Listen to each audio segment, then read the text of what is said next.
Last vlog, natunghayan natin ang specs and features ng Yamaha Sniper 150. Ngayon naman sa vlog na ito, halina't silipin natin kung kamusta naman ang drive test na experience ko sa motor na ito. Kung bago ka lang sa channel ko, don't forget to subscribe. This is Ned Adriano. Without further ado, let's jump right into it.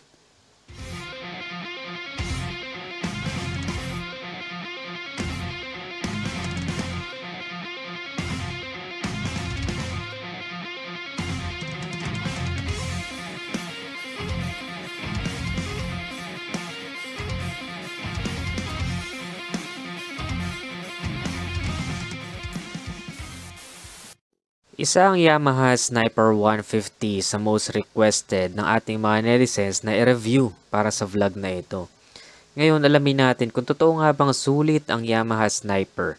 Maganda ba ang handling, maneuverability, balance, at hindi ba masasayang ang pera natin kapag Sniper ang binili natin.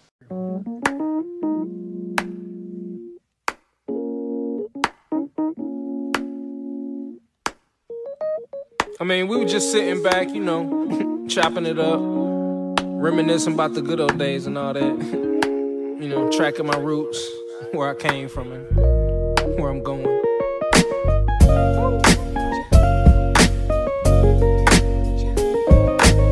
But like I say, man, always said it. It's not about the destination. It's all about the journey. Ain't nothing changed but the weather. The dangling carrot that hang from the rear view. Your dreams in the past ain't nowhere near you. Backseat drivers got nothing but 2 cents. Shotgun riders too biased, they all liars. I should get an A for effort, I'm too tired, but I'm never giving up, that's why I'm kinda admired. Role model, like it or not, I gotta play it. Sugarcoat the rhyme sometimes, but still say it. Said I was quitting at 40 is just a fib. I'm still a kid that's wiping the food off of my bib. So narito ang driving experience ko sa Yamaha Sniper 150. Again, ito ay personal na mga opinion ko lamang at maaari kayo mag-comment sa ibaba kung may mga nais kayong idagdag o hindi sang-ayon sa aking mga nasabi upang matulungan natin ang isa't isa. Alright, let's do a test drive. Sana okay na kayo yung audio ko.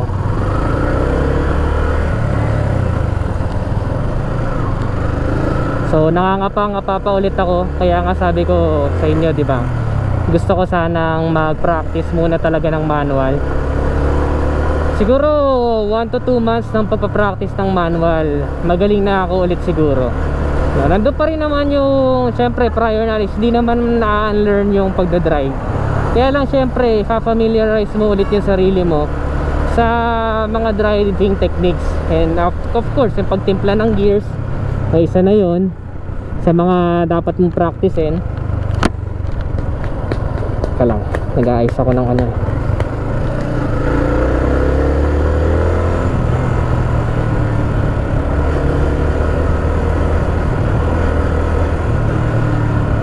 Wait. Nakakapapa ako. Hindi ka marunong.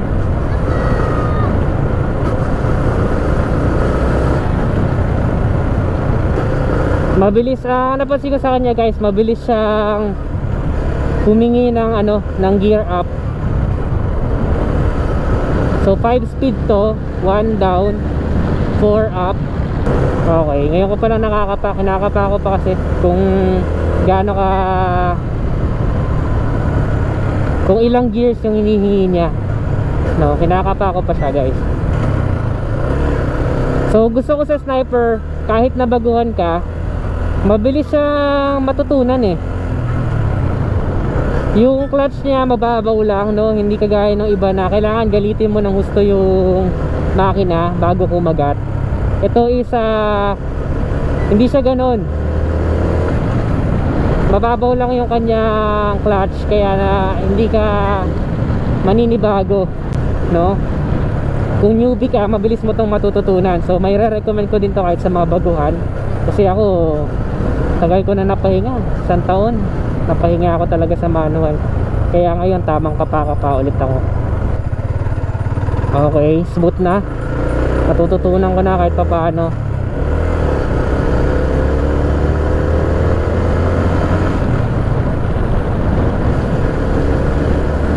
na yung gearing ko. Isa pa sa nagustuhan ko sa kanya, yung kanyang gulong, makapit siya guys. Makapit ang gulong, and maganda handling. Naka-upright sitting position ka pa rin, hindi ka kagaya ng iba na sports bike na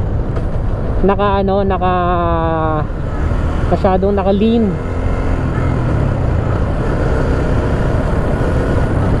Yun yung nagustuhan ko sa kanya.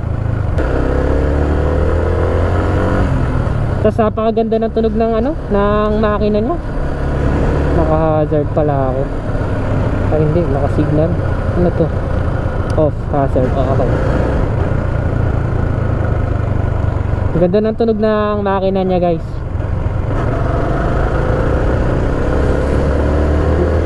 Hindi ka mabibitin sa overtake. Though alam ko yung iba, since yung iba na sanay sa big bike or sa mas mabilis na mga motor or maybe higher displacement, baka mabitin dito sa ino-offer ng Sniper. No, kasi nararamdaman ko no, sakto lang siya, hindi siya yung over powerful na mararamdaman mo na sobrang lakas. No, hindi siya ganun ka powerful. Talagang offer niya is magandang handling, magandang balance, aerodynamics, magandang suspension. Yung suspension at kanyang chassis, napakaganda na combination. Maporma, head turner siya, lalo na kapag bagong linis. Yun yung mga nagustuhan ko sa kanya. So di naman ako nahirapan sa kanya, no. Madali siya mangamuhan kahit na baguhan ka pa lang. So ako, kino-consider ko yung sarili ko as a newbie ulit pagdating sa manual, dahil isang taon niya ako napahinga. Pero kita nyo naman, 2 o 3 ikot lang, halos nakabisado ko na siya. So una, kinabisado ko muna yung hinihingi niya na gears and yung kagat ng bawat gears. Kinabisado ko muna, tapos nung nakabisado ko na, okay na, alam ko na kung paano siya i-drive. So, madali na siyang makabisado.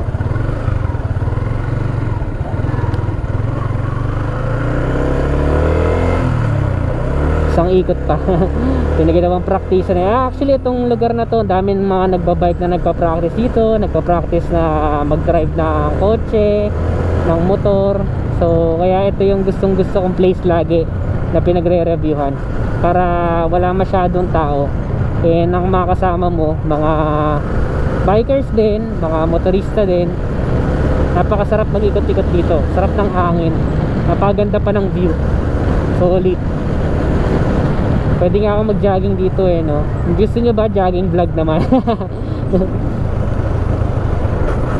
Solid, ang ganda ng handling ng Sniper, ang ganda ng handling niya, ang ganda ng tunog ng makina niya. Gustong gusto ko. Hindi ka maninibago kahit na baguhan ka, no. Masarap siyang i-drive, pogi, no. Nandun yung pride of ownership kapag ka meron ka nito.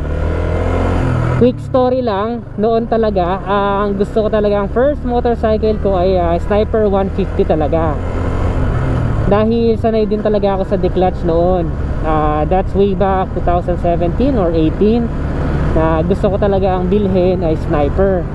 Kaso nga lang, by that time, bago pa lang din ako nagtatrabaho and I'm still building a career, no. Tapos dyan pa lang nag-uumpisa yung mayroon kang uupahang bahay, gastos mo yung bills, kuryente, pagkain, tubig.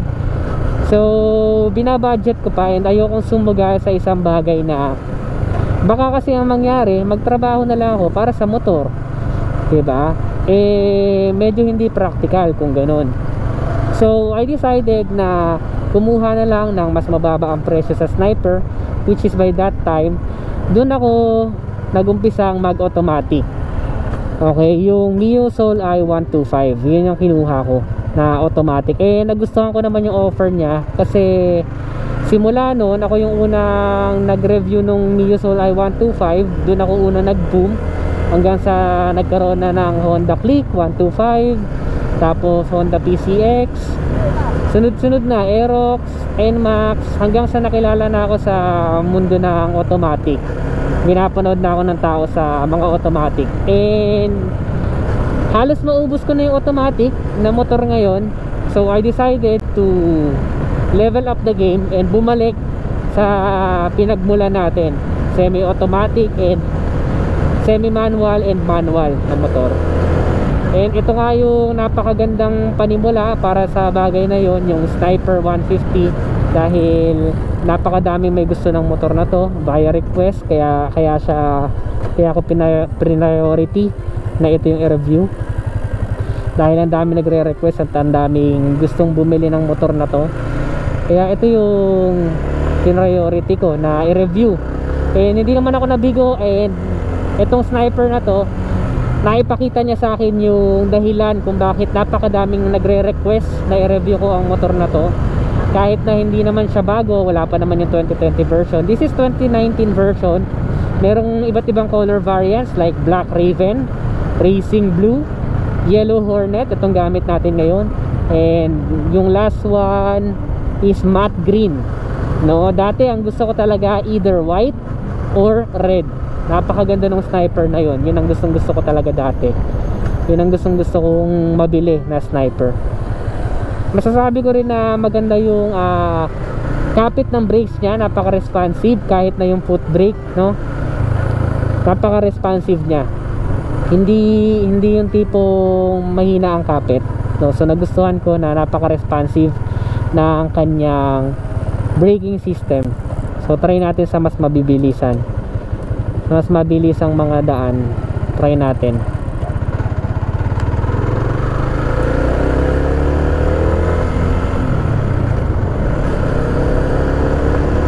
Rear brake muna, rear brake.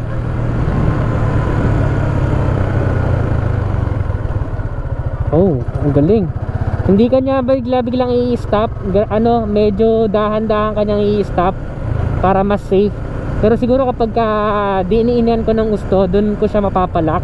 Pero I doubt it, dito sa height and weight ko na around 62 kilograms lang ako, I'm in doubt na mapapalak ko yung rear brake nito. Ganun kaganda yung braking system niya.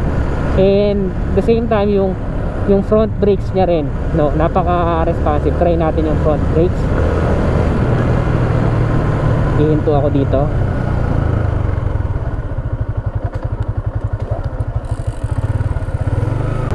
Okay, so ang braking system niya, both front brakes and rear brake, is very reliable para sa akin. Ang torque niya, malakas ang torque niya. Mabilis nga lang mapuno yung RPM. Mabilis siyang humingi ng gear up. So yun yung masasabi ko sa kanya. But overall, handling, yung ganda ng aerodynamics, yung comfort, itong cushion ng kanyang upuan is maganda rin ang offer, hindi nakakangalay. Hindi naman sakit sa puwet, no? Lalo na siguro sa long rides kasi malambot talaga siya, malambot. So overall, maganda naman yung feedback or binigay sa akin na experience na itong Sniper. So may re-recommend ko talaga siya sa mga nagnanais bumili nito. So papabideo na ako ng driving.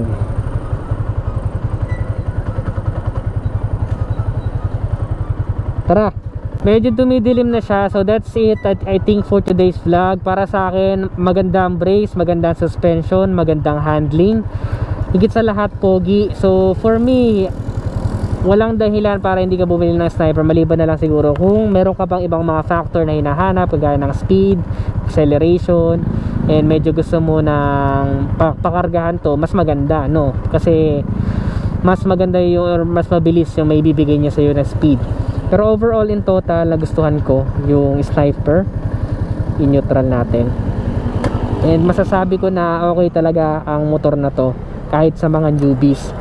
So kung nag-iisip ka na bumili ng Sniper, I highly recommend na i-try mo din para malaman mo yung sagot.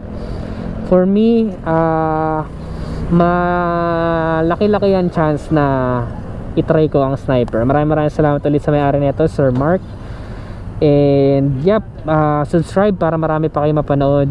See you on the next vlog. Always keep it cool and ride safe always. Bye bye now.